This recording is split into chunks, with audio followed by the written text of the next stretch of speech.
Welcome back. Let's put this here so you guys can see it. What we're going to do, this is a little travel brush. This will work.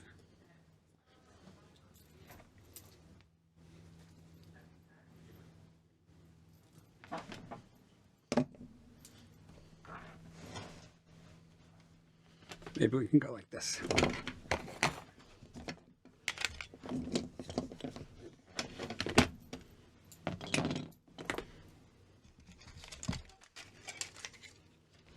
I see all these people, everybody's so different, and some of my friends, their desks, like all the pencils are lined up according to size, and everything's just so perfect. I can't work that way, but it's funny. All right, here we go. Let's have some fun. So here's water, see? Unless you're from New York, and then it's Wata. And you guys can see the paint, so that's good. All right, so these colors are super pure. We don't want pure color. We want...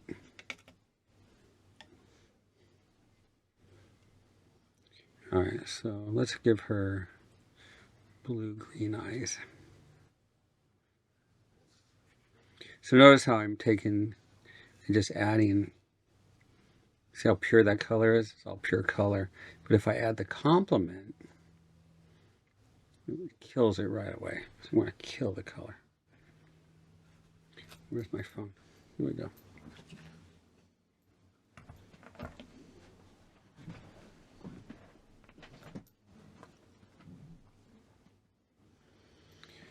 All right. In the photo, she's got green eyes. I was right. Light's going to come down here. Lighten up this part.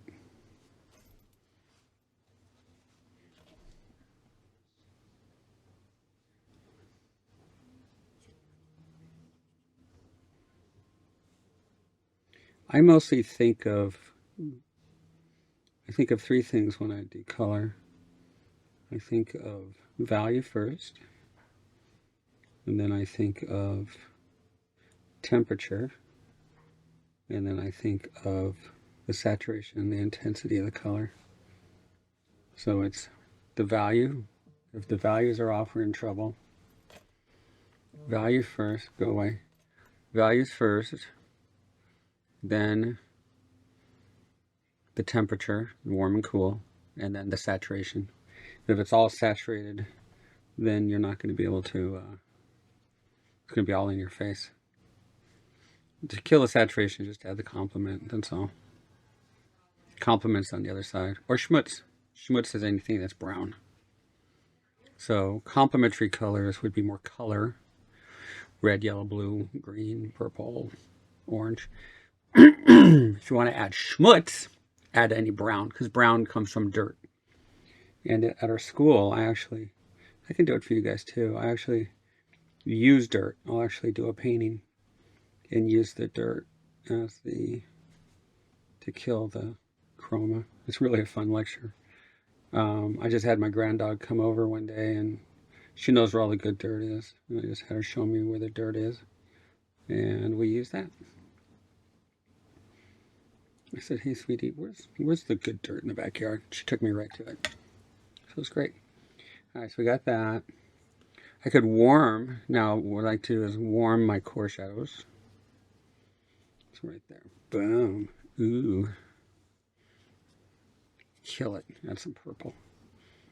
So sometimes I'll break the core, so it'd be warm on this side and cool on that side.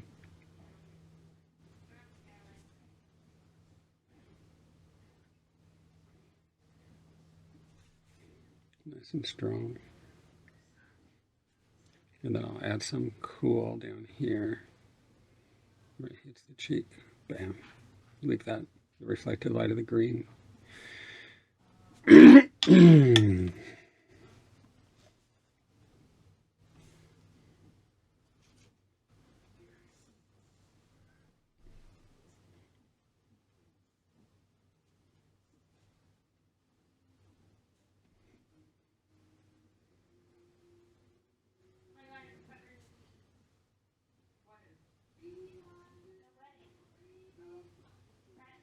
Okay, nice and warm here on the corner.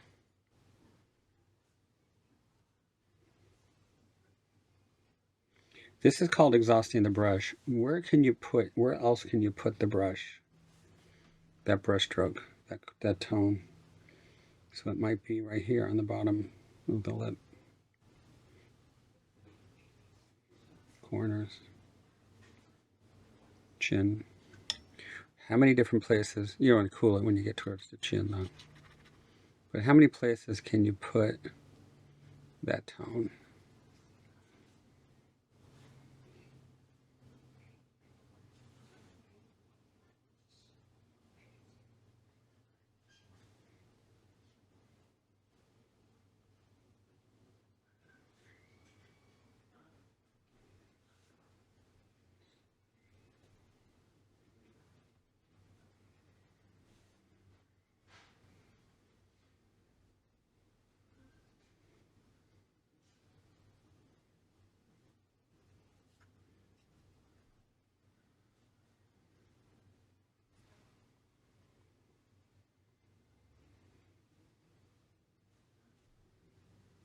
I like to see how she's a little cool right there where the nose plane changes. I like to do that. But she looks like she has a unibrow.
Let's really push the dark in the background.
Okay, start to come out.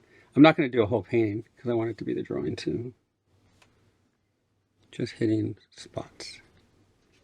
I love doing it. I think this is so fun.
So now on this side, it's the same thing, but it's going to be a half tone. It's going to be really careful.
kind of fun.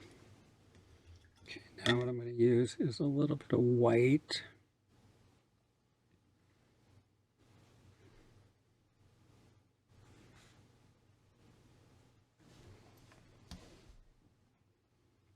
Highlight of the eye. Ooh, that was wet.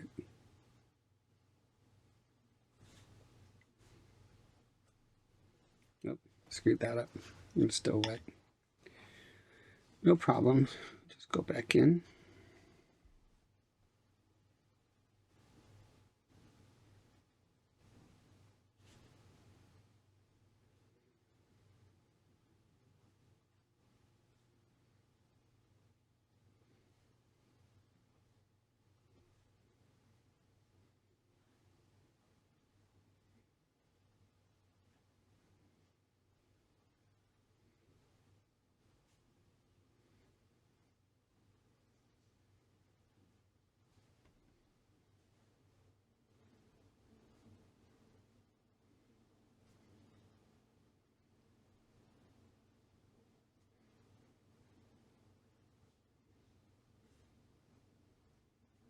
So we turn the mistakes into intentionals. So if you have a brush and you put it down and it goes blob, blob, blob, blob, if in the sky of a painting, it's going to be hard to get rid of that. So just put wings on it and call it birds in flight. Tell the client, yeah, I thought I really needed that. They say, oh, great idea. Yeah, thanks.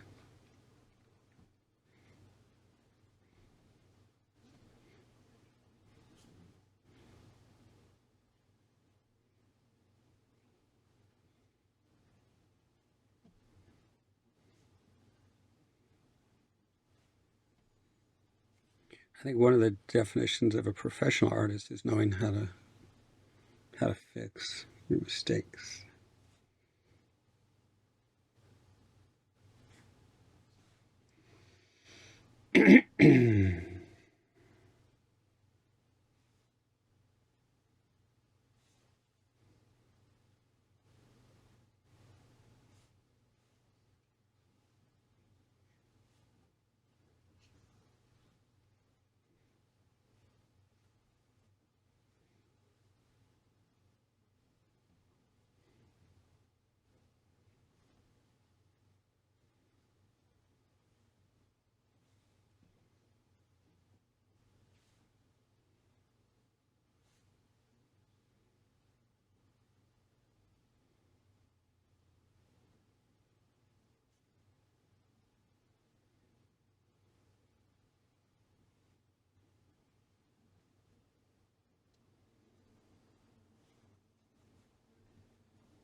Okay, now we're going to let it dry. We'll put that white back in.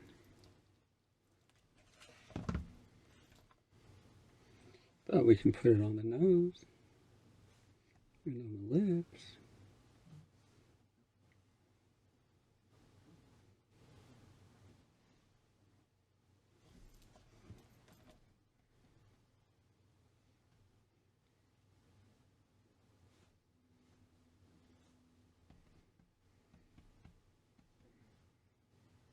There we go.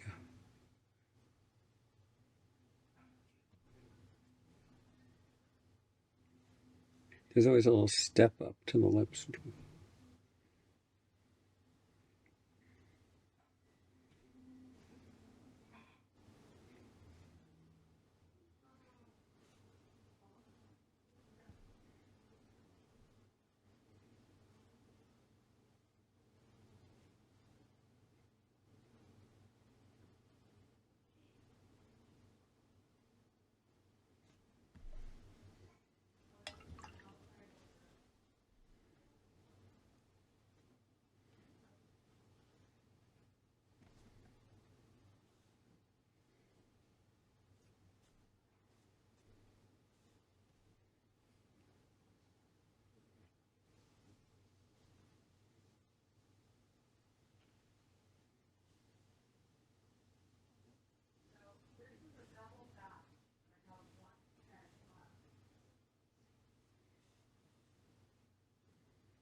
I think that's it.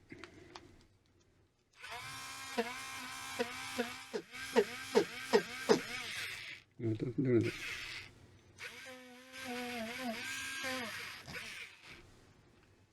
So we experiment in our sketchbooks. Okay, everybody?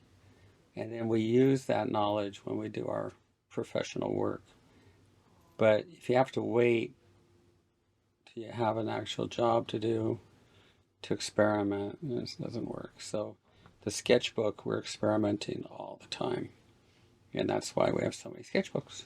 So I'm looking behind me. I think there's probably at least 50 or 60 on the floor, and then on the shelf probably another 40 or so. That's about 100. And then in the corner there's probably maybe another 100 sketchbooks, and I'm really dying to buy more, but I really don't need them. My goal right now is to use up the sketchbooks I have before I leave the planet.